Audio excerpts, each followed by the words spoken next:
Thank you everybody for here. Thank you, John Ellis, for inviting me over here.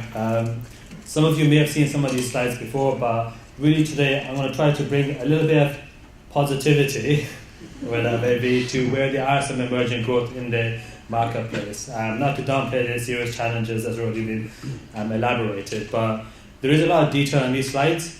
But one of the things is I like to put a lot of detail in slides so that if I don't cover them, at least when you get access to the presentations, you can sort of go through them in a bit more detail. But I'll try to rush through a little bit of these, given the time limits. So just a bit of a context to set the scene. Euroquat Lambs were the biggest Muslim-owned lamb abattoir in Europe.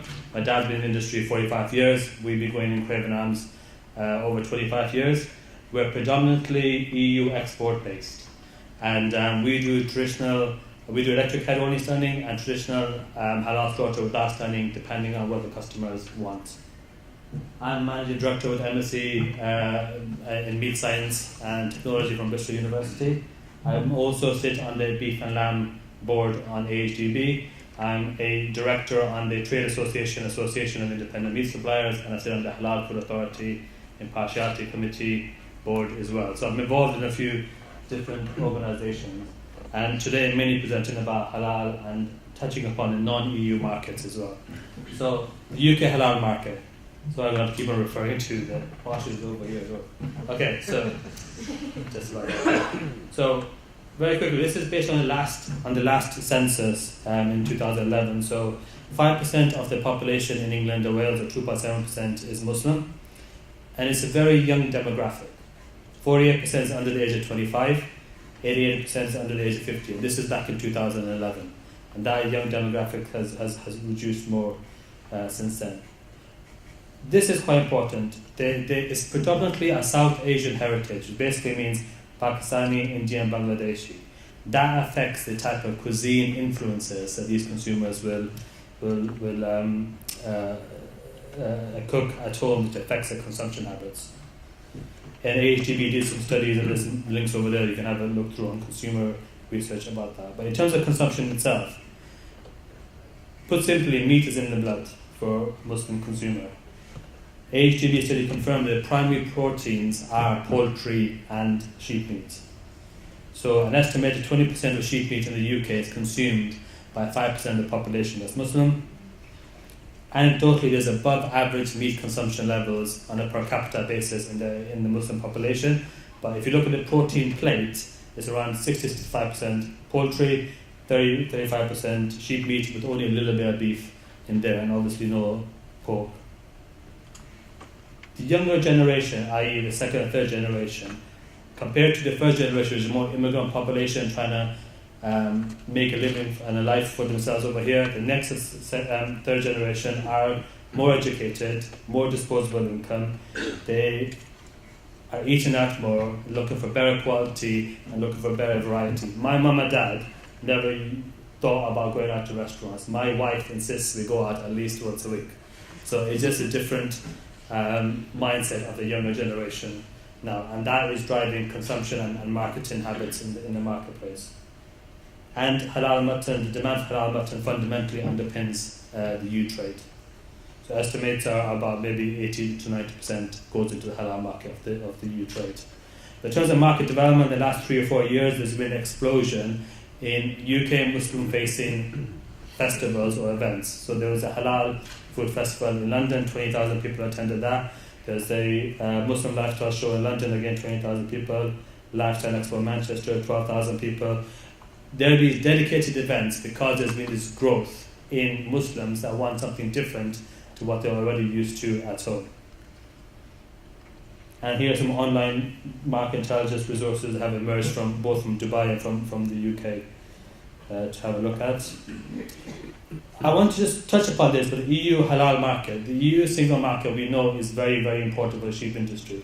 But what we forget is also it's actually important from the halal market perspective as well. France, 6 million plus Muslims over there, approximately 10% of the population. They're predominantly in North Africa. What that means, Moroccan, Tunisian, Algerian, different type of cuisines, so they might have tagines, etc. It's a different cooking method, and because of that, they have a slightly different preference for the types of meats that they consume. Whereas mutton is consumed readily by Muslims here in the UK because of the South Asian community. They don't like mutton from the North Africa perspective. They want lamb. That works well with their cuisine over there. Again, Germany, 6 million plus Muslims over there. Predominantly Turkish origin, but more recently there has been a large Syrian refugee influx as well. So there's a large consumer base over there. And you've got other populations as well across Europe.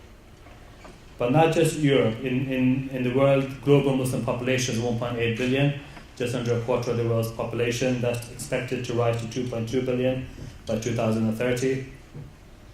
And again, it's predominantly young population. A third under the age of 15, 2/3 under the age of 30. And the projection is 29% by 2030 will be of the 15 to 29-year-olds in the world will be Muslim. So some of the markets, the GCC countries, 50 million Muslims in what's known as Saudi Arabia, UAE, Oman, Kuwait, Qatar and Bahrain.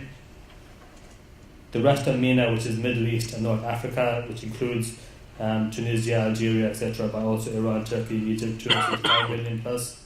Southeast Asia, 257 million. And there's lots of reports that are happening around this trend in the Muslim markets globally, which are increasing in wealth and affluence. So Thomson Reuters did this report for Dubai about the Muslim demand markets. And we're very used to, in the UK, when we talk about halal, people think that means meat or food. But actually, halal is a term that means permissible.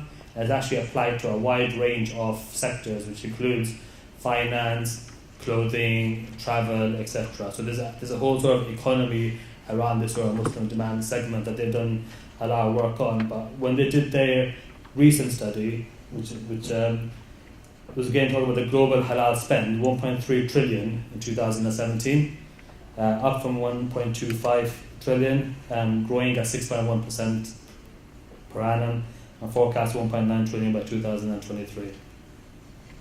And that's the link to the report.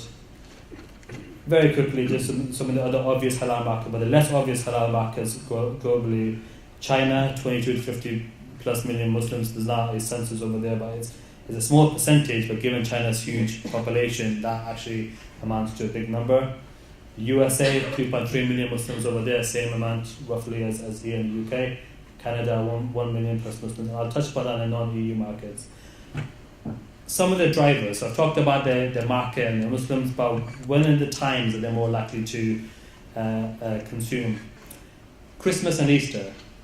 It actually sounds counterintuitive, but actually when you think about it, that's the time when all of us have days off. That's the time when people get together with their family, with their friends, and when Muslim families get together. We have a Christmas dinner with halal turkey, and it's just something that's just become over the years as a way of getting together as a family.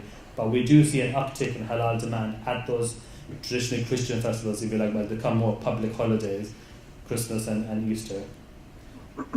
But the Muslim calendar, so the Muslim calendar is linked to the lunar calendar, which is all based on the moon. Now the moon goes around the earth 28.5 days. So basically, in a nutshell, the 12 months of the Muslim year is 10 to 11 days shorter than the solar year. And this is a commonality with the Abrahamic traditions in that Easter is determined by the new moon, and Jewish calendar is also determined by the sighting of the moon. But it is challenging from a sheep market perspective because festivals move back 10 or 11 days every year. So Ramadan is the main one, fasting with Eid al-Fitr celebration at the end, and Qurbani, the Muslim Thanksgiving, also known as Eid al-Adha, following the footsteps of Prophet Abraham. I'll just touch upon these now. So Ramadan, month of fasting. 2019 expected date 6th of May to 4th of June.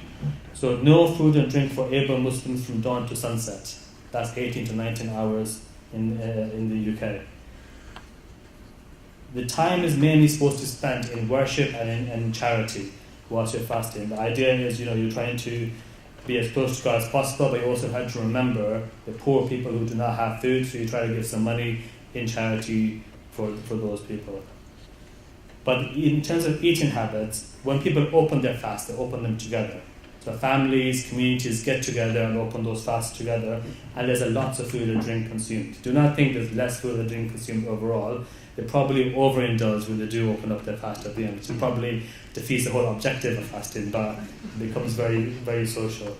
And Eid al-Fitr, which is the first day at the end of Ramadan, you can call it like a mini Christmas, that is the first day you don't fast. That's also a celebratory event. But in terms of marketing, what does that mean for the industry? So in terms of buying habits, households tend to build up before Ramadan, during Ramadan, and after Ramadan. They don't want to do loads of shopping during Ramadan. They want to try to do bulk shopping in sort of stages throughout. Because the focus is supposed to be on worship. So bulk stocking convenience is key. There's an uplift as consumers stock up before Ramadan. During Ramadan, less frequent shopping, but there's bulk shopping. And Ramadan. And it's interesting that major retailers, I mean like supermarkets, see Ramadan as a 3 to 4 month cycle. It's the second busiest season after Christmas. And in those ethnic areas with those big ethnic demographics, you'll see aisles devoted to Ramadan offers during that time period. The other key festival, Qurbani, the Muslim Thanksgiving. Next year is expected to be Saturday, 10th of August, which compares to Tuesday, 21st of August this year. So you can see this moves back each year. It's basically, the best way to describe Qurbani is basically the Muslim Thanksgiving. But instead of turkeys, we do lamb. But it can also be cattle, camels, goats, etc. It occurs 2 lunar months and 10 days after the end of Ramadan, and it's all linked to Hajj, which is all about Prophet Abraham. And this is again the commonality with the Abrahamic faith. The story of Prophet Abraham when he's asked to slaughter his son, and God replaced his son with a ram, that whole story is reenacted by Muslims who perform that same act and give thanks to God by slaughtering an animal, as Prophet Abraham ended up slaughtering a ram. And Qurbani simply means sacrifice in Urdu, and it's Udhiya in Arabic, and Qurbani in Turkish. How am I doing for time there? I'm rushing through a little bit. But the other important thing to remember is that the Qurbani market period is effectively 2 markets. So one is the increased sale of normal halal meat in the run-up to Qurbani, and that's purchased before the day of Eid, but is for consumption on the day of Eid. And the second is the sale of Qurbani assured animals. So these are the animals that people are slaughtering on their behalf to commemorate the act of Prophet Abraham. That's slaughtered on the day of Eid afterwards. So the large numbers procured in the run-up. Now historically, most Muslims used to offer Qurbani in the developing countries. So if they originated from Pakistan or from Tunisia, from wherever, they used to send money home, have animals slaughtered there, that meat used to go to poor. Now the next generation, is that a time or is that 1 minute? Oh, is it? I'll quickly go through the rest of these ones. Now most Muslims next generation Muslims want to do Qurbani locally because they want to have the meat eaten locally and but also given to food banks here locally. I won't run through this, but this is basically about some of the eligibility about Qurbani. But the key one is about the age requirement, which is tricky to meet given the sheep marketing. But I can touch upon that later on. The timing in terms of when you can slaughter is important, that you can only slaughter on the days of Eid. Again, you've got some details there. The size is 50 to 100,000 animals that we think is the current demand, but we think there's potential to increase that to 150 to 300,000 animals just for that period. But that does not include the normal halal meat, that's just Qurbani. Just really sort of say a lot of that is given to charity. This year we distributed 14 tons of fresh lamb meat to UK food banks this year. That's up from 11 tons last year. The AHGB, the Qurbani guide. And last slide, non-EU markets and access. So we know there's a challenge with regards to potentially what could happen with EU access, and what we need to ensure as industries we have as many markets open to us as possible. We need to be so clear, it's not going to replace the affluent, the nearby states of the EU, but the more markets that we have, the better position we will be in whatever the situation is. So some of the areas we already have access to, a lot of the MENA countries we already have access to, Canada, Hong Kong, Macau, Philippines. The areas that they're working on at the moment, USA, but there's a long process that's going to be unfolded there. China, there's a scrapey-based questionnaire that the UK has to return. That will take a long time to do. Japan, we're hopeful for imminent export agreement. Taiwan, Vietnam. So these are all countries that there is some work being done to try to open up access over there. But it's not going to be overnight. It's going to take time. Even when they do open up, the opportunities won't be immediate. It will need work and development to do. And it's stuff that we're working as an industry. But any further information, contact me here or refer to the slides. So.